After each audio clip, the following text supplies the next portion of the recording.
No, I'm not dead. No, test it. It's Panadol. The 32-year-old from Lismore was stopped by police for reportedly not wearing a helmet on a motorcycle when a bag of white powder was found. This Australian man was just arrested for cocaine in paradise. And he is not a one-time story. He is a symptom. Behind the infinity pools and mansions, Bali is being ripped apart by the mafia and the very people posting its beauty. This is how social media destroyed an island. Large quantities to foreign ports. In keeping with the Oriental custom, the women do most of the work. But first, let's bring it back a couple decades. Bali wasn't a backdrop for Instagram reels. It was a simple island with an honest and hardworking population. Rice fields covered the island, sacred temples at the center of daily life, farmers moving water through a system so sophisticated the United Nations would later protect it. And tourism still existed. Visitors actually frequently visited, but they moved at the island's pace. The island did not bend to them. And honestly, you can see why the world fell in love.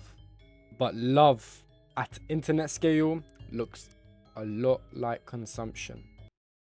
Because then the algorithm found Bali. Look at this graph.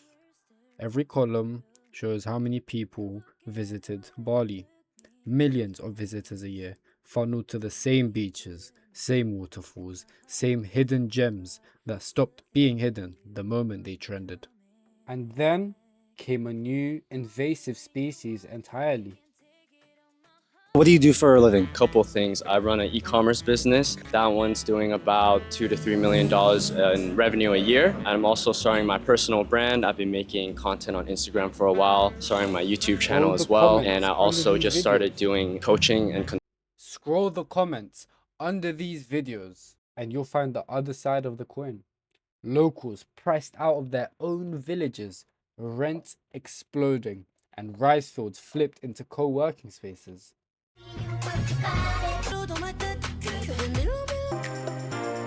The island itself became a theme park. Every ravine an ATV track, every reef a photo opportunity.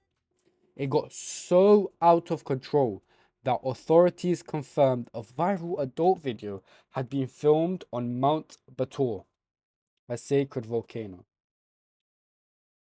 A holy site used as a set. But tourists behaving badly is only the visible problem. What arrived with them is much, much darker.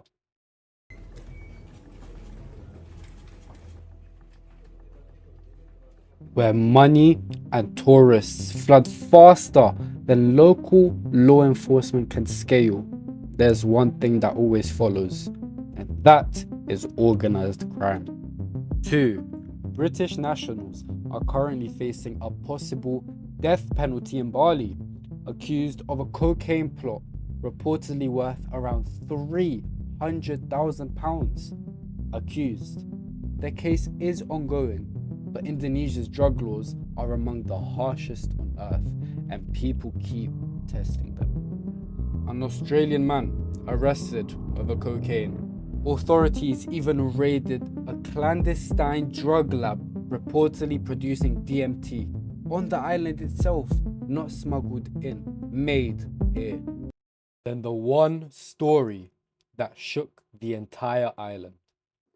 In early 2026, severed human remains were found in Bali, believed by investigators to belong to the kidnapped son of a wealthy Ukrainian businessman. This was later confirmed by now deleted videos of the man begging his father to send the kidnappers their deserved money. Police then arrested an alleged Russian gang leader in relation to the kidnapping and murder of the Ukrainian man. Kidnapping, ransom, foreign organized crime operating in a place people book for their honeymoon. That is the darkness underneath. However, even if all criminals and drugs left tomorrow, the legal destruction still might be worse. Earlier in the year, to close the island's main tip, Residents say the abundance of rubbish on the island and in its waterways has made This is the Bali Instagram does not show. Beaches where the tide brings in waves of plastic. Coverage has literally described an island of trash washing onto the coastline. The same waterfalls that go viral online and what they look like from a different angle. The land itself is disappearing. Agricultural land is disappearing at an alarming rate. The rice terraces that defined it for thousands of years converted into villas and resorts everywhere. Built fast, built for Instagram. And in some cases, built illegally. And now the backlash has begun. Issued demolition orders for more than 40 buildings, saying they were constructed illegally. Officials have started demolishing everything they can amid the permit crackdown. Locals tearing down the very venues tourists flew in for. They built a glass elevator down a sacred cliffside in Nusa Penida. Nearly 600 feet. That's 4 Lady Liberties stacked on top of each other. Just so tourists wouldn't have to walk like all the locals have been doing for hundreds of years. However, after outrage from locals, construction was suspended at last, and it is in progress of being torn down.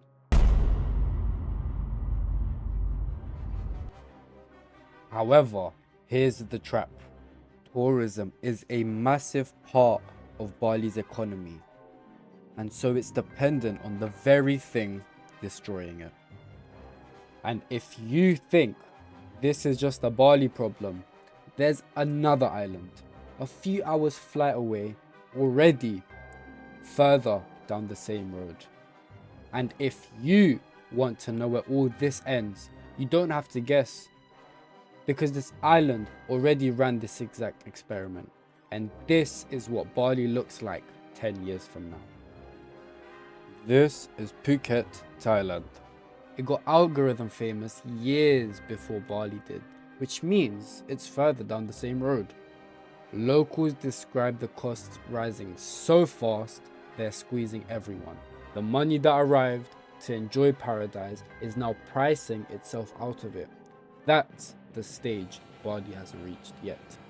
And just like Bali, the postcard version and the version on the ground, same beaches, different camera angle. Venice, Italy, Dubai, UAE, Mykonos, Greece, Tulum, Mexico, every one of them followed this script, and Bali is following it line for line.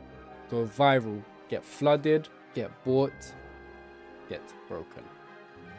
So really, who actually destroyed Bali? The nomads, the mafia, the developers, or the millions of us holding the camera? Every hidden gem video is an invitation. Every invitation is a plane ticket, and every paradise has a carrying capacity.